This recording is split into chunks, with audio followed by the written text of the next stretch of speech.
If you remember, recently I did a video on TTRulez AI, a mod for MechWarrior 5 Mercenaries that, in my opinion, is necessary.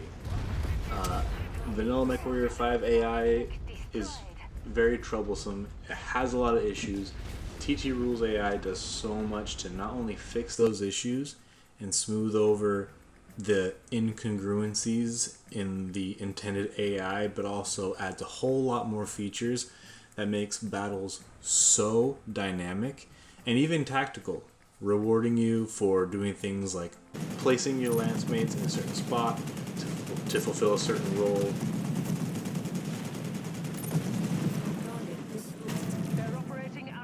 Utilizing mech roles in a proper way in order to maximize the power of your lance. Like this Wolverine is doing for his team, or like this champion on my team is doing for us. In other words, mechs don't just walk toward their target shooting at them anymore.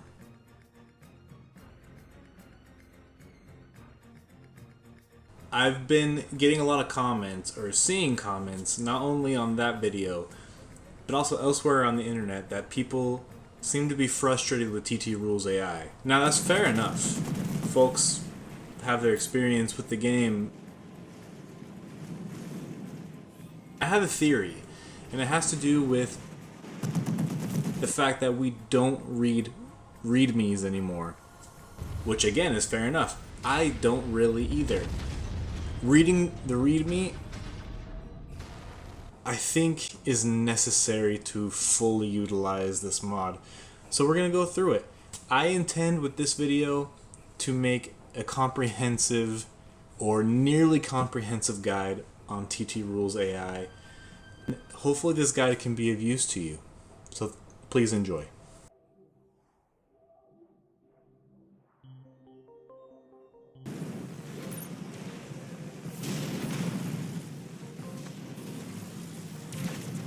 One thing I love about this mod is that it requires you to intimately know the roles your lance mates are going to play. Therefore, it encourages you to have some sort of engagement doctrine that you should consider before you drop. So the first thing to learn about then are mech roles. So here in the guide we have a description of each role. Let's go through them quickly. This first one, the ambusher, is basically made for the urban mech. You know, those really pesky urban mechs that have begun spawning in garrisons. Well, now they're even more dangerous and borderline creepy with this ambusher behavior, where they'll just wait for you in a cluster of buildings and they'll jump jet out, blast you with an AC-20 and jump jet back in. Obviously, the only real worry you should have about that role is that the enemy urban mechs will have it. You're not likely to have any mechs with that behavior in your own lance. Next up are brawlers. The brawlers will just use vanilla AI of just closing the target and shooting at it, unless they're put in engage at will mode, in which they will try to keep the distance and try to utilize their range advantage if they have one. Next is perhaps the most straightforward one, the Juggernaut. They're assault mechs that never break off and will never seek cover. Useful, but you need to use them wisely.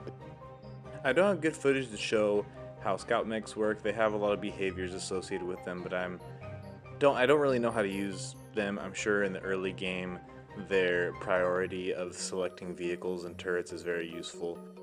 But skirmishers are where things start getting interesting. They pretty much attempt to flank or get around behind their target, and they will fire from that position until the target notices them, and then they will seek cover. I've had skirmishers do really cool things like jump up onto a cliff and shoot down at the lance, and as soon as we notice it, it will turn and drop off the backside of the cliff and come around to re-engage.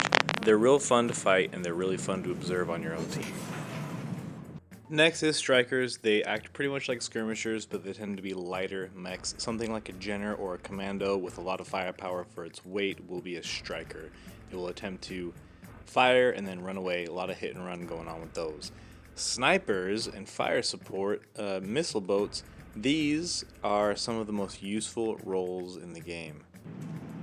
By default, they will remain a couple hundred yards behind your formation, and they will attempt to target and attack your target. They can also be placed on a point on the map where they will stay within 100 meters of and attempt to gain line of sight and fire on an enemy target. An anti-aircraft mech will act like a sniper. It will prioritize either ground vehicles or airborne vehicles. You are so dead.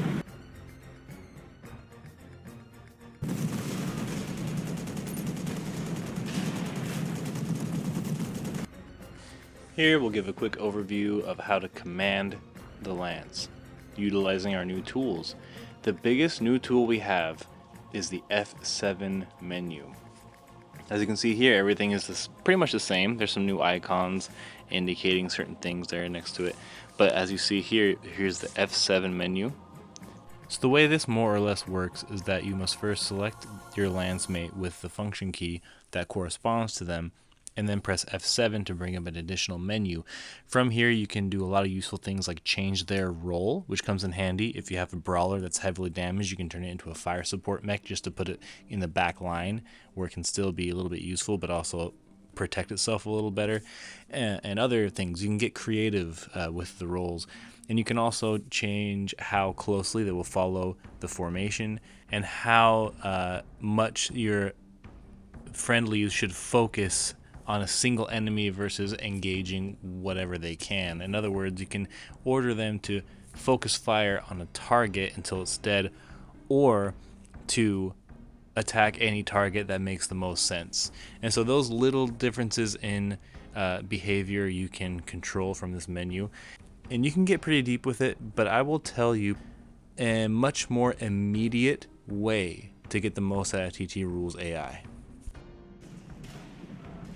So here's my simple formula. Assuming you are familiar with the designated roles of the mechs in your lance, when I'm en route to my destination, I will have everybody follow me, simply enough. And when I come across an enemy that's enough of a threat that I must stop and fight, I only order my brawlers or juggernauts or skirmishers to attack the enemy. Any fire support in my lance, I do not tell them to do anything. What they tend to do is target your target, and they will stay behind you. So if you're in a heavier mech, it makes a lot of sense. You form more or less the first line, your other brawlers will march in to take the fight, and your second liners will stay behind you. You don't have to order them to do anything else, and they do a pretty good job of staying with you and firing what makes sense to fire on. Now, if I'm setting up, if I'm going to do a demolition mission, or if I'm going to defend an area, then I will send my fire support units to some kind of favorable position, some sniper position, some high ground, and both my missile boats and snipers will benefit from the high ground. They will move slightly to try to gain line of sight on the enemy, and they will stay within, I think, 100 yards of the point that I send them to. So they'll stay in an area that's favorable to them, and they will fire from the second line. They will not engage in the front line. They won't march up to their enemies, and it's very useful. So those are my two approaches. When I'm en route, everyone follows me. I send my brawlers to attack. When I'm at my destination, I will set up my second liners and not tell them to attack, because then they'll break from their spot and they'll rejoin my formation. I will leave them there, and they will provide fire support from the edge of the battle, and all my brawlers, skirmishers, and other fighters I will order to attack directly, order to attack a target. That is my basic battle doctrine, and if you follow that, then TTRulez AI will work out for you. It will be a mostly good experience.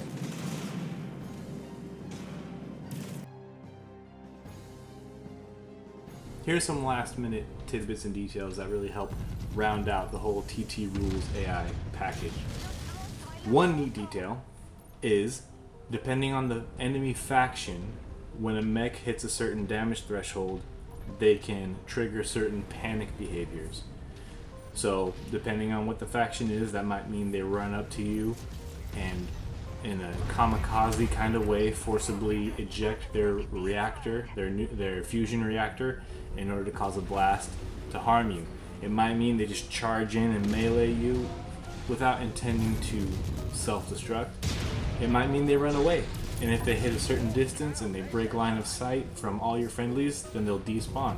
One time I was searching for an Ost scout for several minutes when it had run away, and that's a really cool feeling. It's nice to have all these possibilities expanded in this game, and that the enemies have a certain sense of either self-preservation or warrior culture to them, and it almost gives them personality. It really helps round out MechWarrior 5 in general. Even if you're not playing with MercTech like I tend to do, it helps really give a much more complete mech sim experience. Another thing to remember, all of these AI behavior bells and whistles that your lands can do, other friendly mechs on the field can do, especially if you're using something like Coyote's mission pack that has a lot of mission types that tend to give you friendly units on the field that are out of your control but that are there to help you. They'll utilize their roles and they'll seek cover. They'll do all the behavior that you that's notable and noticeable in TTRulez AI. And same with the enemies.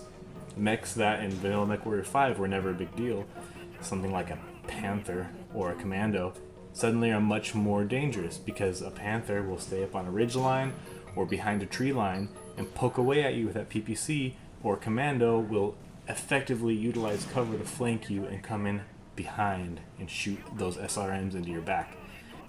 So it makes many more mechs more useful. As long as they're utilizing their role, just about any mech can make a difference.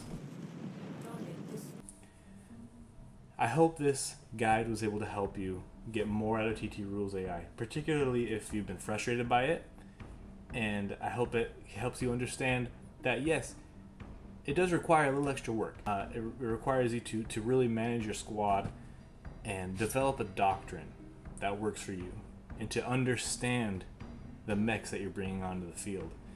And if that's exciting to you, that little extra work, the little extra sense of maybe realism, then I really think this is an essential mod. And hopefully what you've learned today can help alleviate some of the frustrations. This perhaps wasn't as comprehensive as it could be. I'm certain the way that I play with it, I'm not using all the tools that are given to me. I'm not really using much of the formation options or even the engagement options. I'm sure there are many options for you to develop your own doctrine and maybe further utilize the tools given to you in TTRulez AI. Regardless, I hope you enjoy it. I hope you enjoyed watching this. I made this whole video on my phone, so the video and the sound quality is not going to be quite up to snuff. I appreciate your patience with me, and if you're so inclined, feel free to like the video, subscribe to the channel. But thank you so much for watching.